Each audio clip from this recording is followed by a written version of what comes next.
we have we got Jane Furness on Zoom? Jane Furness is in Corn Market Financial Services. She is a client services account manager. Corn Market are one of our sponsors, very generous sponsors today. I'll have the hat on later for the big prize sponsored by Corn Market, which is a €500 voucher for Monarch Spa in County Wexford, up the Yellow Bellies. You certainly want to be staying tuned for that. I see you, Jane. Jane, hello, good afternoon. You're going to talk to us about some of Corn Market's financial services, which of course a lot of public sector employees avail of. And then you're going to introduce our next panel of inspirational figures, many of them personal heroes. In fact, one of the people in the room here made me cry about 3 months ago. These are the type of people that you stand out in the wind and rain to welcome home. So you're going to introduce the panel, but first of all, I know you're going to talk about some of your services. Thanks, Jane. And thanks a million. Well, welcome everybody today. My name is Jane Furness from Corn Market. I've been tuning in for a lot of the day and you've had a brilliant lineup so far. I'm not going to talk too much about our I suppose our services. A lot of you will know of what we do, but I suppose wellness is a top priority with us in Corn Market. We work a lot with or have been with Brent Pope over the last while, which has been great. We have delivered programs such as the Pink and Blue Power program, which is a breast and prostate health awareness and education program, which many of you will know we have rolled out to some of our universities around the country. So again, it's a really interesting life-saving program just for, I suppose, increasing awareness and health checking for breast and prostate cancer. So I suppose I'm not going to, as I said, go talk about much of the services we provide. I suppose today is all about wellness. We have worked with Brent Pope over the last while. He's our wellness ambassador. So I'm delighted today to introduce today's panel for a discussion on personal resilience, determination and focus. As I said, we'll have Brent Pope on. For many of you who don't know, we kind of claim Brent as our own in Ireland. He's New Zealand born, well-known broadcaster in Ireland. He's a psychotherapist and well-known sports star. I think if you Google Brent, his list can go on. So he covers a lot of different areas. So Brent is going to be joined by Dr. Owen Clifford and Dr. Pat O'Leary, both Paralympians and staff members of your host NUI Galway. We'll also have Ms. Afra Kyo and Ms. Fiona Murta, both NUI students and Olympians. Fiona actually will be joining us by Zoom this afternoon. We'll also have Ms. Heather Cooney and Ms. Niamh Kilkenny. And many of you will know they're members of the Galway winning All-Ireland senior women's camogie team. So really good panel on today. So Brent is going to be hosting this session. As I said, Brent has been Corn Market's wellbeing ambassador for some time now. It's been really good to work for him. We've learned a lot certainly over the last while. So I'm not going to keep you from the panel. As was just mentioned there, we will have a prize draw for attendees of today's conference later on for the Monarch Spa Resort, which I'm sure would be something nice to look forward to towards the end of the year, or even in January. So best of luck to everybody in that. And Brent, I'm going to hand it over to you, and thanks to everybody. Enjoy the event. Firstly, I'm delighted to be involved with Corn Market and in the general wellness area, because I think it's so important. I thought Jerry was excellent. I've worked a lot with Jerry over the years about his take on wellness, and I think it is. I wrote down in my book there about culture and about creating a culture of well-being in all workplaces. So I think that's something we can really work on. I think today this panel is about a culture of success. And I think talking to all these panelists, I've managed to succeed, and I suppose in an area of adversity. And we'll talk to them individually about how they did that.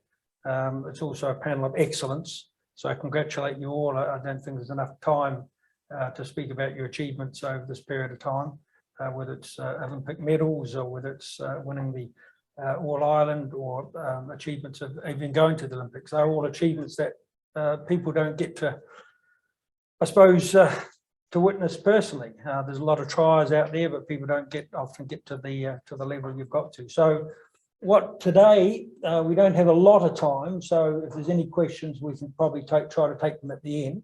I'm sure there's going to be a lot of them.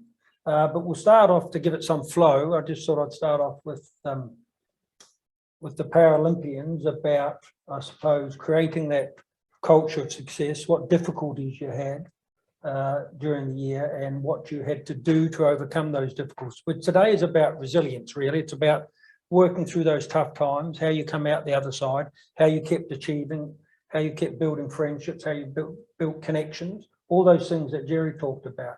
But I suppose we can start off the Paralympians, because I suppose, Pat, to start with you, individual sports, it's difficult over this period of COVID to continue to train, and routines were broken, you know, training patterns were broken. Like, how did you keep motivated? Yeah, I mean, it was difficult in one way. The one thing I suppose that came was there was a simplicity to the whole thing, which you could kind of back into and depend on, that your day became very simple. Probably the biggest thing that I missed, like as you say, I'm a canoeist, so a lot of my training is by myself. My coach is based in Dublin, so you know, and there aren't many people in Galway mad enough to do what I do. So it is myself a lot of the time. The biggest thing I missed was the couple of sessions a week where I swim for just general aerobic fitness, and I swim as part of the group. That was the thing I missed most, because those are the only times I really trained with other people. But you know, you get over that. Really busy time work-wise as well, and working university, and that was challenging in and of itself. But then it was a case of sitting down and saying, okay, what needs to happen? You know, so I need access to a gym. Where can I do that? Yeah. You know, so buy in gym equipment, put it into my shed. If I never have to look at my shed again, it'll be too soon. But anyway, so I think a lot of it is having an honest conversation with yourself and with your coach, and trying to figure out what is actually possible. Because it's very easy to come up with fanciful plans that you'll never follow. It's the honest conversation where you say, actually, this is what's possible. I had I suppose, the comfort in knowing that I had already qualified for the games. So I didn't have to worry about qualification. I didn't have to worry so much about the first half of my season. It was the second half was the important part. And by then things had eased. So it was a bit easier at that point. How did you get on with that? Like, because I'll talk to you a bit later about the planning. So you didn't have to race.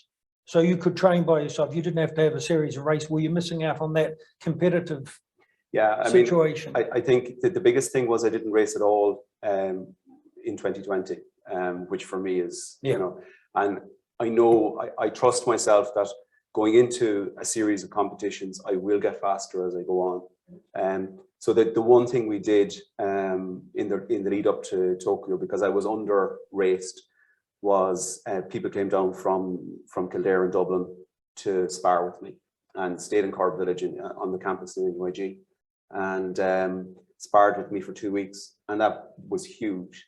But like, that was a plan from way out. We knew I was going to be under raced at that point, and it was a case of, you know, trust in the fact that 2 weeks will be enough to get that extra sharp. How did you track what your competitors were doing or the opposition was doing? Because usually that would come from going out against them, race against them, saying, okay, well, he's a couple of seconds better than me. I've got to make up those seconds by the time we get to the Olympics or whatever like that. So how did you keep track of what other people do? Or did that go out of the picture? Did you say, look, I can only do what I can do? Yeah, I mean, I suppose I was racing in 2 events. So the kayak is a relatively stable event in that it was in the games. I'm in a kayak. It was in the games in Rio. It's been in World Championships since 2010. So there's 11 years. So there's not going to be a dramatic improvement in the best performance. The Vaha, which is the one that ultimately I did better in the games, is more recent. It only has about 4 years worth of reliable information, so there could have been movement. But very quickly we decided it's a race against yourself. Go as fast as you can. If they're ahead of you, they're better than you, fine. If they're not ahead of you, they're not as good as you. And so in a normal year, you'd spend time worrying about it, but you didn't have the data, so there's no point in worrying about it. Yeah, which was maybe a bit of leap. To you, Owen, in a sense, again, an individual sport, cycling, there were some limitations on, I suppose, how you could train. Did you have to bring the sets of wheels into your front front lounge and do the miles there. I mean, how did you get on when we were in strict lockdown, in the sense that training wise, how did you manage to put the miles up or whatever? So it was probably a little bit different for me in that actually after Rio, I had quite a lot of back injuries. I had, some operations, etc. And I suppose I had kind of fallen out of love with training on the bike, and but actually for me, the lockdown gave me a huge opportunity to really engage with it again and increase my motivation.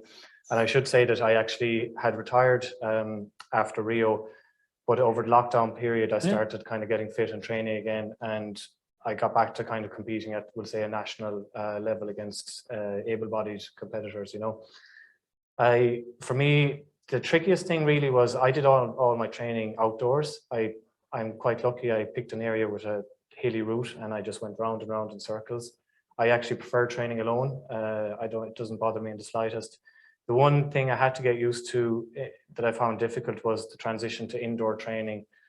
But believe it or not, actually technology has helped hugely with that, as it does in I suppose a lot of areas. And indoor training now becomes more like a game. So for me, I can't sit in the bike for an hour indoors and train. I just get too bored. I need something to motivate myself. When I'm outside, I never have those. And so how do you do that? How when you're on your bike inside in the lounge or something, the rollers or whatever, how do you? Well, set up a race against competitors online. That's the kind of thing that we did. And really, the good thing for me was it didn't really matter what the results against those competitors were, because when I go into a race, I kind of can dismiss my training. And I know from within the first minute or two on the bike how I'm going to go in the race. And I'm pretty good at kind of compartmentalizing that. So I could have a bad 6 months of training and still go into a race feeling very confident that I could win it. So I suppose that aspect of having to chop and change around my training a little bit, it didn't impact me, because I'm not a person that really ever needed structured training or needed a very structured plan to get fit. I could kind of rely on my own initiative or intuition on these things. I'm kind of interested in the fact that you had more or less fallen out of love with the sport, that you fell very much back in love with again. It's like sort of dating an ex-girlfriend and falling in love again. But so in a sense, COVID probably came at a decent time for you, because you're out of love with the sport. Then suddenly you were thrown back in, hey, I've got to do something again, and you come to love it again. That's really interesting. That's a new take on sport. Yeah, I think like the reason I fell out of love was due to my own mistakes, and I think athletes, probably everyone here can attest, like when I finish a race, whether I won or lost, the first thing I did was start to self-criticize. It's not necessarily a bad thing, but I would look at what I could do better. And ahead of Rio, I was burning the candle at too many ends. I was working too much, training too much, and that caused injury. And I went into Rio, every time I got on the bike was very painful. So when I finished Rio, I kept going for another year, and then I decided, right, I'm not taking. So there's a lesson in balance for people listening out there, isn't it? A life balance. Yeah. Whereas in COVID, I kind of learned a little bit better that balance, and that it actually got me over the injury issues far better than any surgery did. And then once you're over that, I fell back in love with the bike again. I think that balance is vital in an individual sport. When you're out training by yourself on the kayak, on the bike, you've really got to love the sport. It's not like you can go down to training and have 15 or 20 other people around to, have the odd night off or something. You've got to be pretty dedicated. But I suppose dedication, now, congratulations, an Olympic medal, absolutely fantastic, and a huge achievement for anybody in their lives. Talk us through being part of a team. It was the Cox's 4, whatever you're part of a group, how difficult that was to keep motivated, and what the effects of probably the extension of the Olympics, was it a good thing for you in the end, or was it not a good thing? I mean, how did you keep motivated for another year? I think obviously in hindsight, it worked out for us. The extra year of training really stood to us. And looking over the results of all the other teams, it didn't actually do the same for them. I think that the extra year had different effects on different people. In rowing, we saw a lot of people who were potentially away on scholarships in America just be sent home from the universities, and they would come into different teams and just kind of shake things up a lot. So it changed people's lives, obviously, some for the better, some some for worse. But for us, definitely, I do think it was a good thing. Now, obviously, at the time, it took us a while to kind of come to terms with it. We were all sent home with a rowing machine, a stationary bike, a couple of weights, wow. whatever we could fit into our Tough. cars. Yeah. And we used to set up Zoom every morning at 8 a.m. and we just have a screen with 12 ergs, rowing machines going. It's a lot of trust between the Yeah. four of you, because you know, you don't know what they're doing in a boat. You know what they're doing, 'cause Yeah. they can't lag behind. Yeah. You know, but when you're out training by yourself, you've got to be thinking, okay, well, she's got to be pushing herself as well as hard as I am, because it's otherwise it's not honesty. So that's hard Yeah. to read. Well, at the time we weren't even selected as the four. We were still a bigger group, and we definitely knew what everyone was doing, because you have to input your training every single day. Coaches had all the data. There was definitely no hiding. Even though we were all separated at home, we were still may as well have been together, essentially, because everything we were doing was being recorded. It was all being tracked, and you know, all our performance is just being assessed. So yeah, you know, you kind of felt like, okay, I can go home, we have another year, you know, I might take a couple of weeks off, you know, and we could see other kind of nations doing that, but we definitely weren't given any time to kind of reset. We were straight back in. So when did you come together then? When did you know the four that were going to be racing? It wasn't until April 2021 we got selected. Okay. Yeah, so it was a very long period of selection. And so then there was another phase of kind of, I wouldn't say getting to know each other, but getting to work in that sort of group dynamic. Yeah. Was that difficult? Was it done by Zoom, or were you able to meet up? And so we were able to come back together as a group by then. So we had been back training, and I suppose in a training bubble, let's say by I think September of 2020. We all went back down to Cork, and we all kind of moved in together into accommodation. So yeah, it was kind of tense at times, you know, just Big seeing brothers. each other. Yeah, and you know, not being able to go see anyone else. We just didn't want to put the group at risk, because you know, all we needed was one positive case and the whole thing was shut down. Yeah. Yeah. So we were very much living in each other's pockets, and at this stage we were still competing against each other for seats, you know. That was tough. Yeah, and some of us weren't even qualified. So at the time there was 10 girls with 2 guaranteed seats. 2 guaranteed seats. And then it eventually ended up that we did qualify the 4, so there were 6 girls that got to go in the sweep team. But you know, for that whole time we were living in each other's pockets, competing against each other, but also I suppose trying to kind of build the same team mentality at the same time. So it's a difficult balance. Yeah.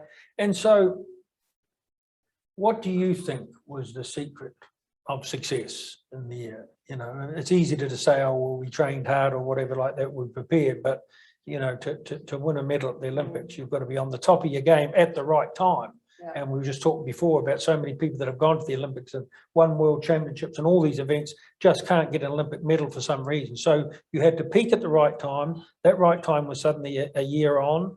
You had all the difficulties of COVID. What's the secret of your 4's success? I think obviously, especially for the year that's in it, I think our ability just to kind of, I suppose, stay a bit relaxed, as there were so many moving parts, you know, and especially with the complication of COVID, you know, every now and again you'd hear a positive case over in maybe the Dutch building or in the American building, like the cases were sharing. And for us just to kind of, you know, not react and panic to the situations, even, you know, trying to get to events abroad, like all the extra loopholes we had to go through for COVID, all the tests, you know, just to get abroad, try and race. I think we just tried to, you know, adapt to whatever was happening to us.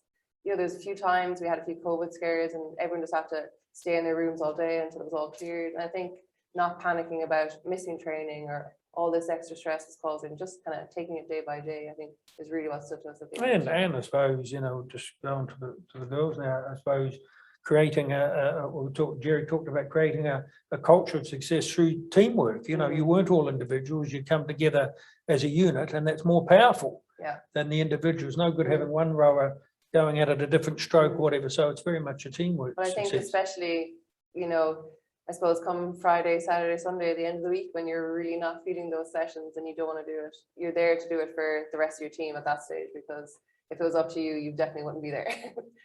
So I think in those hard sessions, you're showing off for the rest of the team rather than yourself. Well, I suppose now we move on to the ultimate teamwork for you ladies who won the All Ireland, which was a fantastic achievement again.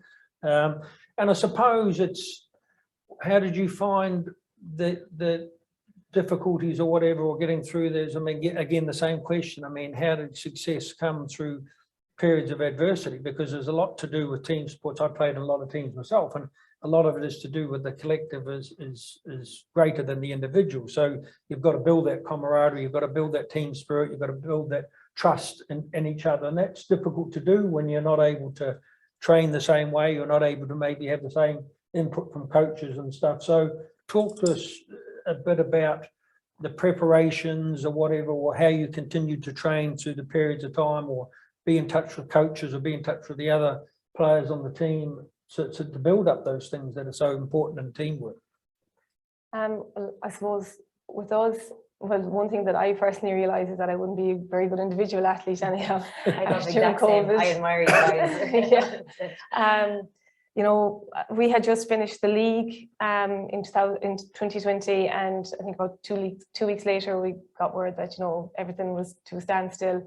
So we knew the championship usually wouldn't be until June, so we were thinking, you know, you have a couple of months and hopefully this will have passed. We didn't know what was coming ahead of us, but then as things started to kick in, our management teams got together, and we have a really good strength and conditioning coach, and he just started sending programs and individual programs for us to do.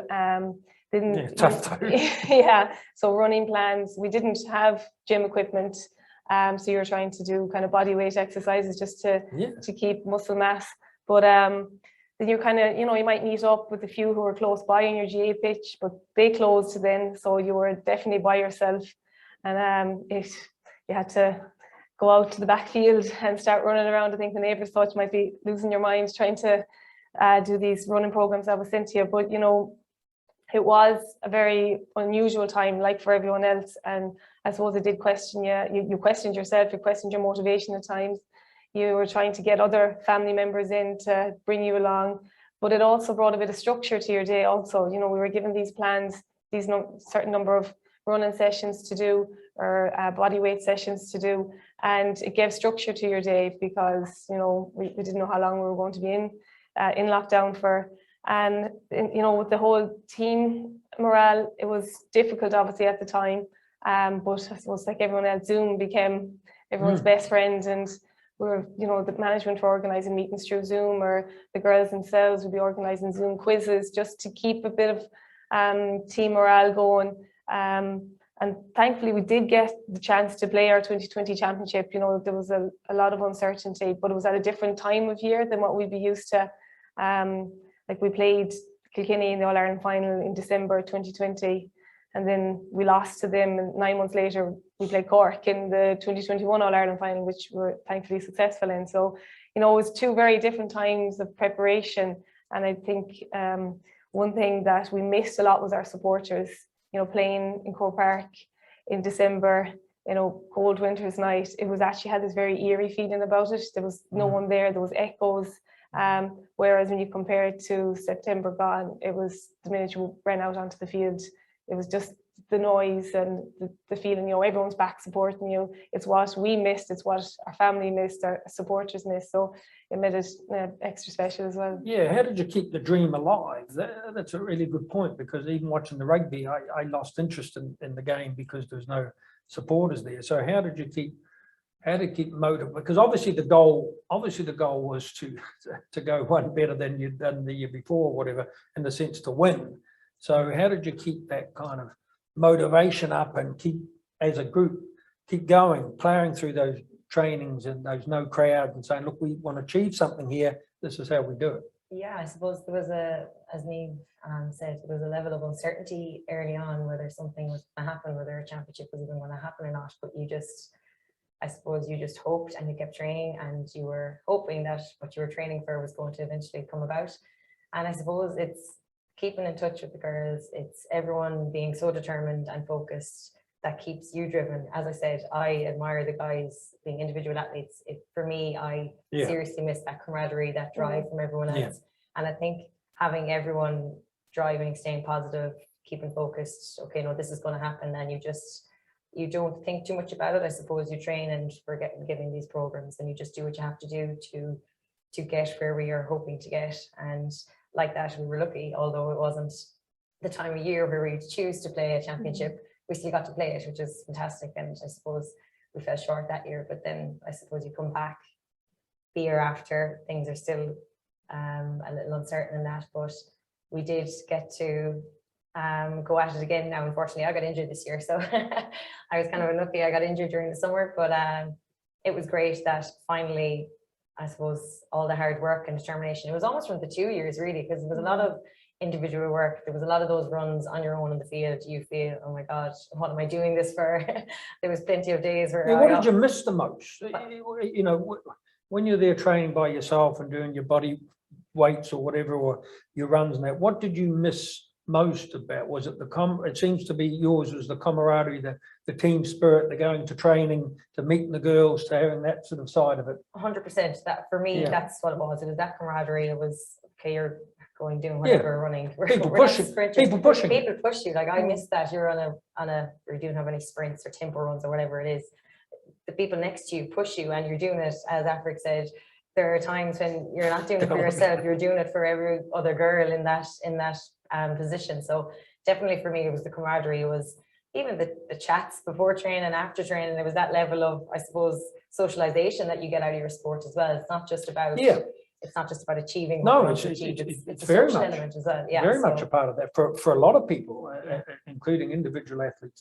That's a big part of it, and it's a big part of probably, you know, even at the Olympics and the Paralympics. It's. Did you feel that was watered down at all? You know, I mean, you're in Japan. I was just talking before. I was in Japan for the World Cup, and it was, you know, there were crowds of Japanese and the sport and that, and I know they could come out to a certain level, but there was still sort of empty stadia, and there was still situations like that, like you had to play in front of no supporters and no crowd, and that's very difficult to motivate. If you get your motivation from the crowd or from other people, then it's very hard sometimes to perform if you're self-motivating, you know. Yeah, no, definitely. I think that year in 2020 was very strange when there was no crowd, and it definitely had an eerie feeling. Not that your motivation came from the crowd, but I suppose you get that sense of an occasion when a crowd is there. You feel that, okay, this is something big, and I suppose it helps if there's some tight a point in something, a crowd giving a cheer at a certain point can help drive you on. I think, it can give that lift. So it doesn't always also play into from a work, for people watching this from a work situation, that we're very much a group of individuals. Motivations come from different areas for different people. Some people can motivate themselves and prefer to be individuals in a work situation, a sports situation, and train like that, and motivation, that's what I was saying before. And other people need to be led along by a group dynamic. So, you know, it's interesting, but I don't know how we're going for time. Are we going, boss? We've got 20 minutes, but I can jump in with some questions. Yeah, if you've got some questions. If anybody feels they want to sort of offer something for... I think maybe just on the... So the two ladies were talking about admiring the individual athletes, for example, but I think while... You're going to tell them that. Well, no, I think we might be more reliant on other people than we think, because while you know, you have your teammates, etc. Like we obviously have coaches as well, and it's almost the same as having a teammate. So, you know, for example, in Rio, the first event I did, I won a bronze medal, and I have to say I was very disappointed with my own performance over, you know, the results maybe was good, but I was very disappointed with my own performance. But it wasn't necessarily because, like, personally I was disappointed. I was also disappointed because I felt I had left down my coaching staff, S&C people, even people back home, you know. A bit harsh, and no, it is, but I think I suppose what I'm saying is that individual athletes, while we, you know, I might go out on the bike and train myself, and I'm quite happy to do so, but we do get motivation from people behind us as well. And while they're not directly teammates, it's quite similar. So I suppose we're not as good as you might think in terms of self-motivating. There's that element of that's important to know. I think they do rely, and for those people to get recognition too. I think that's across all of our sports. That's and I think maybe important. Like one of the things that, like canoeing, you go to World Championships, except with in Hungary, you could have 30,000 people on a finals day, but everywhere else it's 2 cats and a dog, and that's it, and the competitors, and that was what it was like in Tokyo. But the significant difference between Tokyo and Rio, like there was a reasonable crowd in Rio, but the significant difference was my family weren't there.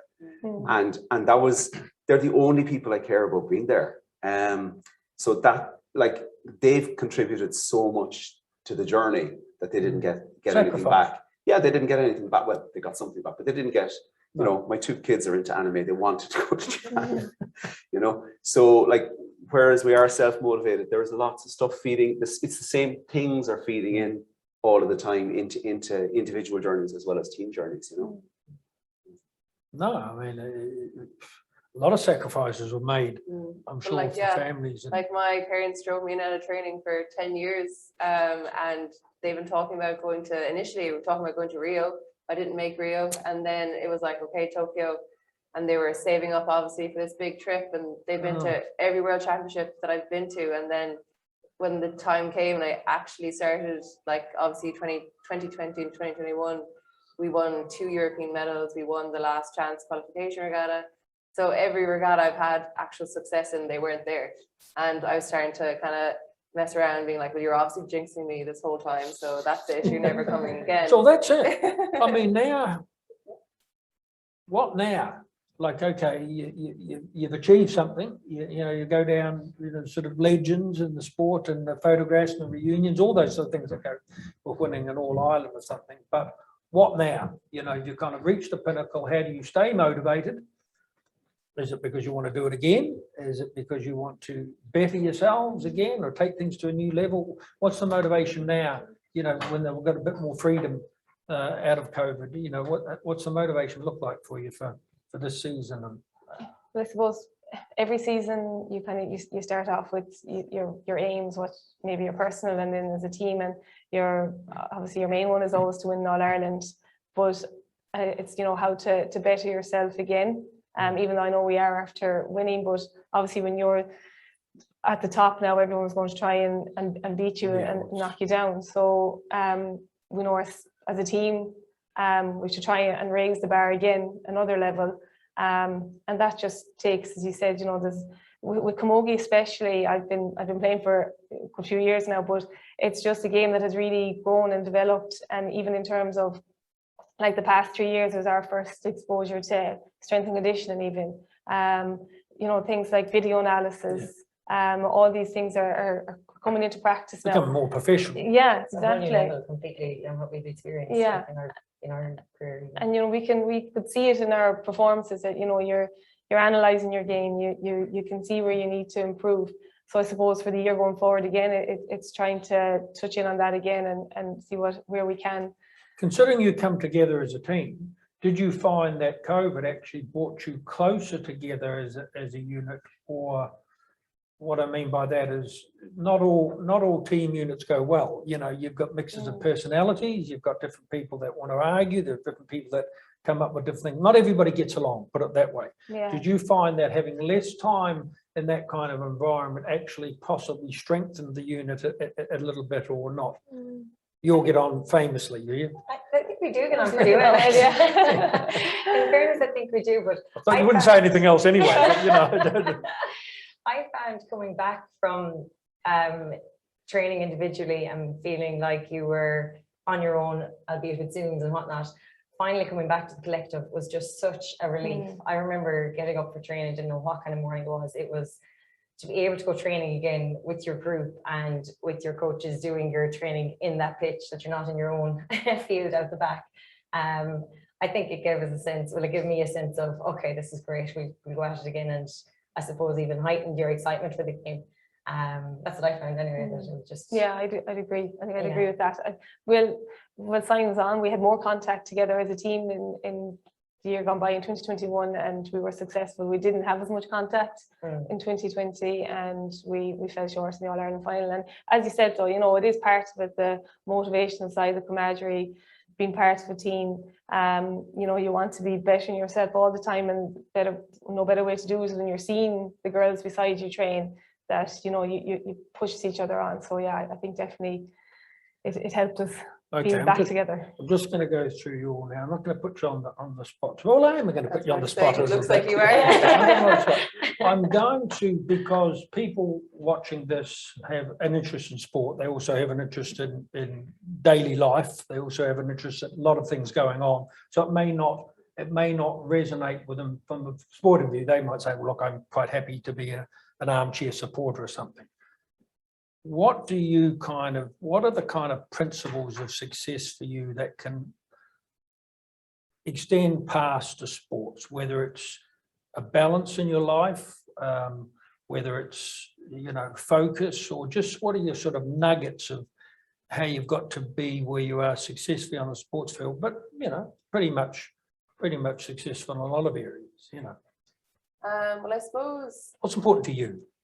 I think it is that balance, like you just said. Like since coming home from Tokyo, I've just gone back to college, so I'm studying full time now as well. And I think, if I think of my training, I'm training every single day for a race that might be a year away. And if I'm thinking of my exams or even after my exams, my career, that I have to kind of apply myself every single day to studying and, not just leave it to the last minute, which I may have done in previous courses. But no, I think as I've kind of gotten older, I've definitely started to realize that it's just that kind of application every day and to try to do your best every day, rather than being like, oh, the exams are weeks away or that assignment isn't due for another 6 months. I think it's just about kind of putting your best step forward every single day. Okay, so do your best every day. I like that.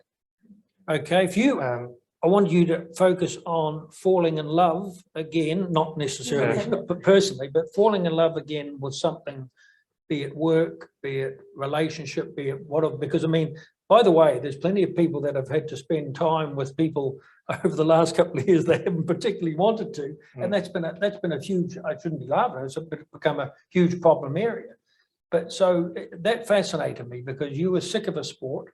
Like people talk about being sick of rugby. I think Keith Earls came out in his book and said he just hated rugby because very much the same as you. He was going through pain every day, and he said, "I didn't want to see another rugby ball in my life." So it's how's somebody that they've made huge changes over COVID, whether it's working from home, whether it's enjoying the kids, whether it's enjoying time with them again, and they don't particularly want to go back to work, the old work. I know how it happened. The falling out of love happened. I remember once I was giving a talk after Rio, and I put up a schedule of my week, and I did a full working week and 800 kilometers on the bike and 4 weight sessions. So it's no wonder I was getting injured. I was completely burnt out. Lesson both for sport, but just in general, I think it's very important to be able to self-criticize, but not in a negative way. It's easy to kind of look outwards and blame other people, and often that is the case. But sometimes it's good to, and it actually helps you to identify things that maybe you can change yourself, that you can control. And so that's what I tried to do. I tried to implement a bit more balance into my daily life. Obviously, I had young kids at the time as well, so tried to implement a bit more balance. And because of that, I got over the injury. And because of that, I started enjoying the bike again. But that could be, there are many situations where you could apply that. But I think there were obviously things outside of my control I couldn't change, but there were a number of things within my control that I was able to identify and change those. And I think that's important because that sense of being able to control at least a few of those things gives you a bit of confidence. Absolutely. Coaches will always say that, won't they? When I was always coached, control what you can control. Yeah. You don't know the times that they're doing in the kayaks or the rowing boat or the other teams. You don't know what they're doing, but you can control what you're doing. So that's lesson number 2. So we've got be the best you can be every day. I like that. You've got control the things that you can control. Now I'm putting the pressure on you. Golden nuggets. Living a successful life. I think for me, it's do what you enjoy and enjoy what you do. And like you don't have a choice. Sometimes you have to do things. Obviously, you have to do things that you don't enjoy. But I suppose I'm at a stage of life where if I wanted to walk away from canoeing, I would. But I don't, because I like it. I like the day-to-day. I like gym sessions. I like on the water. I've done enough of it that I know what parts of it I enjoy really, and I can tailor my my training towards those to try and make sure that I get the enjoyment out of it. And same in terms of working. you know, actually there's a lot of what I do day to day that I really, really enjoy, and actually kind of breathe in and enjoy those. And yeah, there's days where I'm doing things that I don't, and I have to get through them, but actually acknowledge the stuff that you do enjoy. And I think over lockdown, in terms of work, I think that really did focus my mind on the stuff that I did actually really enjoy about what I was doing. That's huge again, Yeah. because the two go together. And I often, when I'm out talking about mental health, I always, the last thing I end up with is do something you enjoy every day. And I often get business people writing down, and I say, what are you writing down that for? And they say, because I don't. They say, I work all day or whatever, and I go home and I pick up the kids and, you know, I cook dinner or something, and then I go to bed. Next day it's the same, it's routine or whatever. I said, do you ever allow yourself half an hour, whatever, to watch a movie by yourself or listen to a record, whatever it is, walk the dog or do anything? And they don't allow that time, and they get burnt out. So they don't allow 15 minutes, whatever it is, whether it's mindfulness, whether it's, say, watching the TV, whether it's reading a book, do something you enjoy. So that's great. So now I know you're busy. At the end of the line, you're thinking, what am I going to say? What am I going to say? So just look, it's just a general thing for people to take away something outside of the sport about how you keep motivated or how you enjoy doing things, or, you know. Well, I suppose it's a lot of the skills that you've learned in sports is that you've transferred into life. You know, you have the disappointment of losing a match. And then, you know, you mentioned about, you know, self-evaluation or self-reflecting in that. Yeah. And, you know, you might be in college or in school that, you know, you didn't perform as well in the exam as you did, and you'd be disappointed. So again, it's about, you know, looking how you can improve. But, you know, I mentioned the point, enjoyment.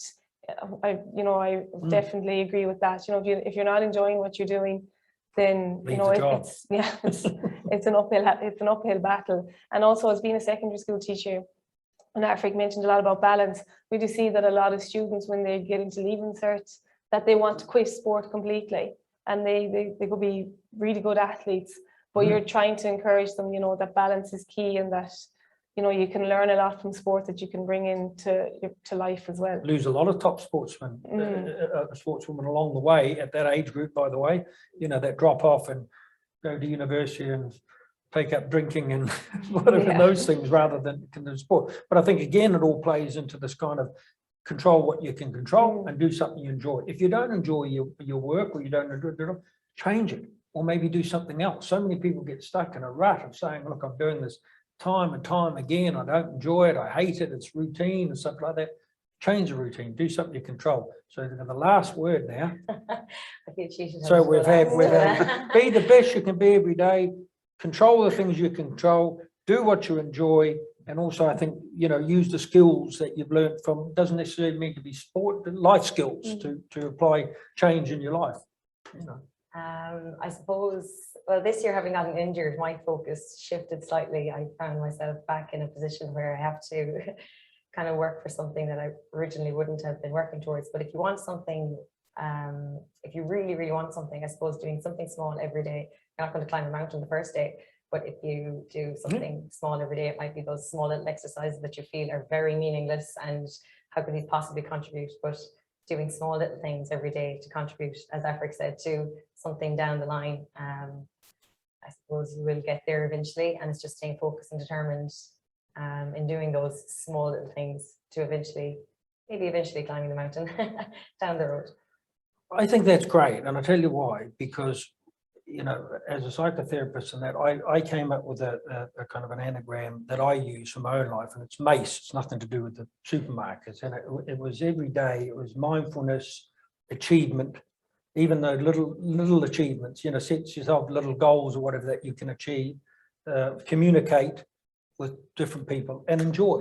And it's very much what we've talked about here, because it's about little achievements every day, you know, setting your goals out, you know, especially when you're dealing with an injury or something like that, saying, look, okay, I walk an extra 10 meters today than I didn't do yesterday. And it's about getting enjoyment out of every day. And it's also about, you know, starting off the day in a good place and mindfulness and that, and doing things enjoy. So look, thanks for that. It's been fascinating insight into success, and I wish we had more time, but I don't know. We have a few minutes for questions from Good, the yes, perfect. please, You Brent. can throw the questions. And the problem with being chair of a panel is you don't get to answer questions yourself. So please do speak up, Brent, as well, because we've got a lot to learn from you too.